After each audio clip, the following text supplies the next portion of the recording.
बोलिए भारत माता की, भारत माता की। वाह, बहुत अच्छे।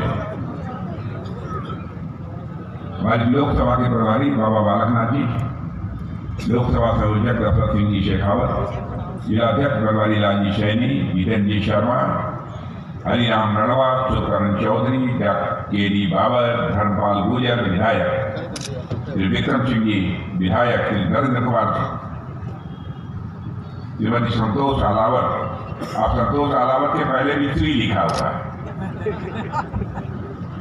श्री राजेश दैया, पता नहीं रही श्री और श्रीमती में गड़बड़ हो जाए तो हमारा दोस्त नहीं है। बोलो। श्री राजेश दैया, श्री निशित कुमार गड़बड़ चौधरी, श्री हर्षनी कुलहरी, मेरे बहुत नाम है। नाम से कुछ नहीं होता, काम से ही सब कुछ होता है।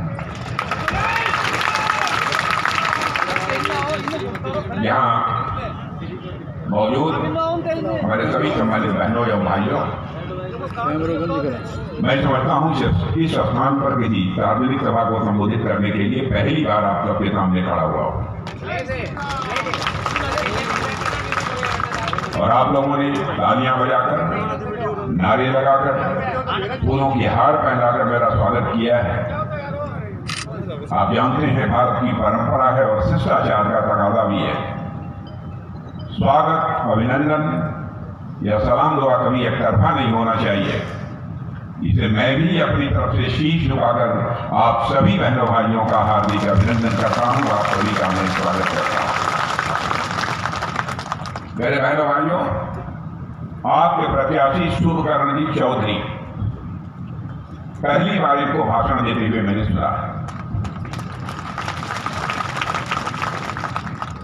और इनका भाषण सुनने के बाद मैं इस नतीजे पर पहुंचता हूं कि सुकरण चौधरी को आपने अपना सांसद चुनकर भारत की संसद में भेजा तो क्षेत्र की समस्याओं को प्रभावी तरीके से आवाज देने का काम यदि कोई करेगा तो आपने सुकरण चौधरी करेगा।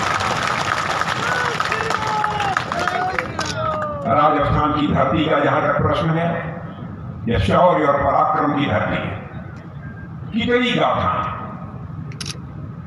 राणा की कहें, बीरा की कहें, पन्नाधाय की कहें, भामाशाह की कहें, मैं तो कभी कभी कहता हूं यदि परिचय करना है राजस्थान से तो राणा की शक्ति, बीरा की भक्ति, पन्नाधाय की युक्ति और भामाशाह की संपत्ति, इससे पूरे राजस्थान का परिचय होगा। अद्भुत धरती। आज के कुछ महीने पहले जब राजस्थान विधानसभा के चुनाव हो रहे थे तब भी कई सार्वजनिक सभाओं को संबोधित करने के लिए मैं राजस्थान आया और 4 महीने के बाद फिर आया। बहनों भाइयों, मुझे तो लगता है कि बार बार चुनाव का होना यह उचित नहीं है।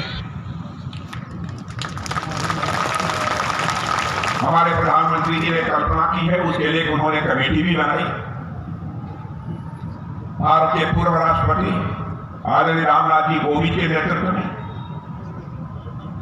1 नेशन 1 इलेक्शन, एक देश एक चुनाव होना चाहिए। यदि चुनाव होने हैं तो सारे देश की विधानसभाओं का, लोकसभा का चुनाव एक साथ करा दीजिए और फिर ग्राम पंचायत से लेकर ऊपर तक, जिला पंचायत तक, नगर पालिकाओं के सारे चुनाव देश में एक बार करा दीजिए। सारे चुनावों से छुट्टी। मैं समझता हूं बहुत सारे परेशानियों से जहां देश की जनता बचेगी, समय की बर्बादी बचेगी, साथ ही साथ संसाधनों में भी का जितना खर्च होता है उसमें भी स्वाभाविक रूप से कमी आएगी। और मैं समझता हूं कि राजस्थान की जनता इस संबंध में बहुत ही गंभीरता पूर्वक विचार करे। यदि वह सहमत हो कि देश 1 नेशन 1 इलेक्शन के लिए तैयार है। मेरे बहनों भाइयों, आज के 4 महीने पहले जब यहां विधानसभा का चुनाव हुआ था, 5 वर्षों तक राजस्थान में कांग्रेस की सरकार थी। सरकार किस तरीके से चली है यह मुझे बताने की कोई जरूरत नहीं है। लगता था जैसा कि कानून और व्यवस्था नाम की कोई चीज शेष नहीं बची।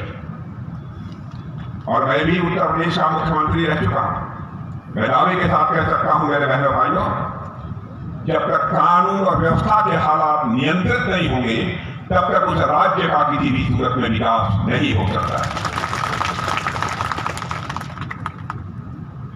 लेकिन जिस तरीके से भजनलाल जी शर्मा ने अपनी जिम्मेदारी संभाली है, कानून और व्यवस्था को चुस्त दुरुस्त करने के लिए उन्होंने कई प्रभावी कदम उठाए और मुझे जो जानकारी दी गई है, आदतन जो अपराधी हुआ करते हैं ऐसे लगभग 9,371 अपराधियों को उठाकर जेल के शिक्षकों के पीछे डाल दिया है। 646 इनामी जो टॉप 10 श्रेणी के जो ऐसे इनामी अपराधी थे उनको भी डाल दिया और 1092 बदमाशों की गिरफ्तारी भी की है और साथ ही साथ 5,295 ऐसे वारंटी थे जिनकी गिरफ्तारी ही नहीं हो रही थी, उनको भी गिरफ्तार किया है। और मैं चाहता हूं कि किसी भी राज्य के विकास की पहली शर्त को पूरा करने का काम राजस्थान के मुख्यमंत्री भजनलाल जी शर्मा ने किया है। प्रशासन को सख्त होना चाहिए अपराधियों के लिए और आम जनता के लिए बराबर उनका मस्तक नीचे झुका होना चाहिए जनता के स्वागत में। वही सरकार मेरे बहनों भाइयों चलती है। इस समय लोकसभा का चुनाव है। लोकसभा के चुनाव में सारे देश में क्या हालात हैं, समाचार पत्रों के माध्यम से आप सबको जानकारी मिलती होगी, इलेक्ट्रॉनिक चैनल के माध्यम से भी आपको जानकारी मिलती होगी। लेकिन मैं आपको यह बताना चाहता हूं, भारत की बात तो आप जानते हैं, मैं सारी दुनिया के बारे में कह रहा हूं मेरे बहनों भाइयों। सारी दुनिया ने यह मान लिया है कि 2024 में भारत में 2/3 मेजॉरिटी से यदि किसी की सरकार बनने जा रही है तो अब भारतीय जनता पार्टी नेतृत्व की एनडीए सरकार बनने जा रही है और मोदी जी भारत के प्रधानमंत्री तीसरी बार बनने जा रहे हैं। और यही कारण है कि दूसरे देशों के बहुत सारे राष्ट्राध्यक्ष हमारे प्रधानमंत्री को आमंत्रित कर रहे हैं कि भाई अगले साल सितंबर में आ जाइएगा, अगले साल अक्टूबर में आ जाइएगा, दिसंबर में आ जाइएगा। सामान्यतः ऐसा पहले नहीं होता। लोग यह मानकर चलते थे देश में चुनाव हो रहा है, पता नहीं किसकी सरकार बनेगी, इसलिए वहां के राष्ट्राध्यक्ष को निमंत्रण देने का कोई औचित्य नहीं है। लेकिन सारी दुनिया ने मान लिया है, चाहे जो भी हो, अब तो भारत में मोदी जी फिर से तीसरी बार प्रधानमंत्री बनने जा रहे हैं। यह लोगों का भरोसा पक्का हो गया। जब से मोदी जी ने शासन की बागडोर संभाली है देश की बहनों भाइयों, आप सभी अच्छी तरह जानते हैं देश कितनी तेजी के साथ आगे बढ़ रहा है। अंतर्राष्ट्रीय जगत में भारत की प्रतिष्ठा बढ़ी है। पहले भी हम सब विदेशों में जाते थे, अंतर्राष्ट्रीय मंचों पर भी हम कुछ बोलते थे, हमारी बातों को जिस गंभीरता पूर्वक लिया जाना चाहिए वो नहीं लिया जाता था।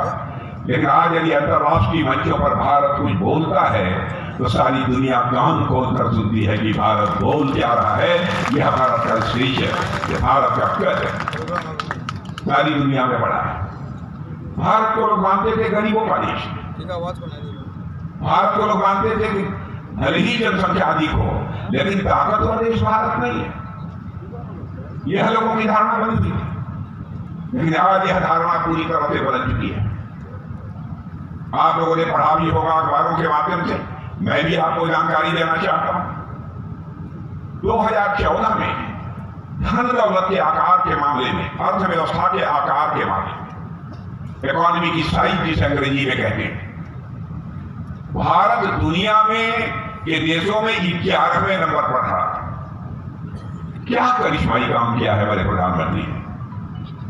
यह हमारा भारत 6 वर्षों के अंदर, 7 वर्षों के अंदर ही जो 11वें स्थान पर अर्थव्यवस्था के आकार के मामले में खड़ा था, वो जंप लेकर मेरे बहनों भाइयों आज 5वें स्थान पर पहुंच गया।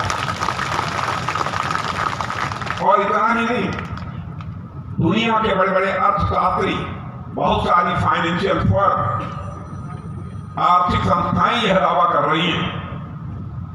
भाई अब इस सच्चाई को नकारा नहीं जा सकता कि 2027 प्रारंभ होते होते भारत दुनिया की तीसरी बड़ी आर्थिक शक्ति बनकर खड़ा हो जाए। अमेरिका, चाइना और भारत बचेंगे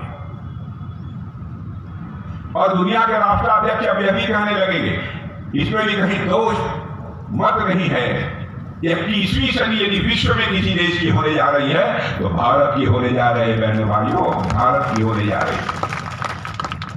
इससे बड़े गौरव का विषय हम सबके लिए क्या हो सकता? और सरकार के कामकाज को भी आपने देखा। मैं तो भ्रष्टाचार की यहां चर्चा करना चाहता हूं। हमारे विधायक ये भी भ्रष्टाचार की चर्चा कर रहे हैं। शायद ही कोई कांग्रेस की सरकार ऐसी रही हो जिस पर कि भ्रष्टाचार के गंभीर आरोप न लगे। सब तो सब भ्रष्टाचार के आरोप इस सीमा तक लगे इस सरकार के मंत्रियों को जेल की हवा खानी पड़ी। मंत्री रहते जेल की हवा खानी। लेकिन मैं दावे के साथ कह सकता हूं, 10 वर्षों का समय हम लोगों का भी गुजरा है मेरे बहनों भाइयों। विरोधी क्या, दुनिया का कोई व्यक्ति मुझे उठाकर नहीं कह सकता कि हमारी सरकार के दामन पर एक भी भ्रष्टाचार का कोई दाग लगा। कोई नहीं कह सकता। क्या कारण है जब कांग्रेस आती है तभी भ्रष्टाचार बढ़ता है? क्या इनका चोरी दामन का संबंध है?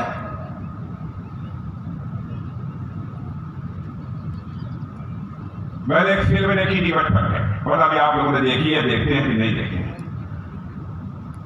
मुझे कभी कभी इसलिए लगता है कि उसने सही कहा था, भ्रष्टाचार और कांग्रेस, करप्शन और कांग्रेस दोनों का ही रिश्ता है। एक दूजे के लिए, एक दूजे के लिए यह इनका आपस में रिश्ता है। हम बने तुम बने एक दूजे के लिए, यह करप्शन और कांग्रेस के बीच का रिश्ता है। यह हालत है इनकी। एक फिल्म शायद आप लोगों ने देखी होगी, उस फिल्म का नाम था मैंने प्यार किया। कितने लोगों ने देखा? सबने देखा। उसमें गाना है, आपको याद होगा, और गाना है, आजा शाम होने आई, मौसम ने दी अंगड़ाई, तू चल मैं आई। अरे करप्शन कहेगा कांग्रेस से, तू चल सरकार बना मैं आई तुम्हारे बेटा। ये हालत हो, जब इनकी सरकार बनती है तब करप्शन बढ़ता है। हमारी सरकार 10 वर्षों से बनी, मोदी जी के नेतृत्व, एक भी भ्रष्टाचार का आरोप नहीं है। मैं दावे के साथ कह सकता हूं, सरकार कैसे चलाई जाती है इसकी खबर यदि किसी के पास है, इस हिंदुस्तान की राजनीति में तो भारतीय जनता पार्टी के पास है मेरे बहनों। कैसे चलाई जाती है हम लोग अच्छी तरह जानते हैं। फिर भी कांग्रेस के लोग अनाप शनाप अनर्गल आरोप भारतीय जनता पार्टी के ऊपर चस्पा करने की कोशिश करते हैं।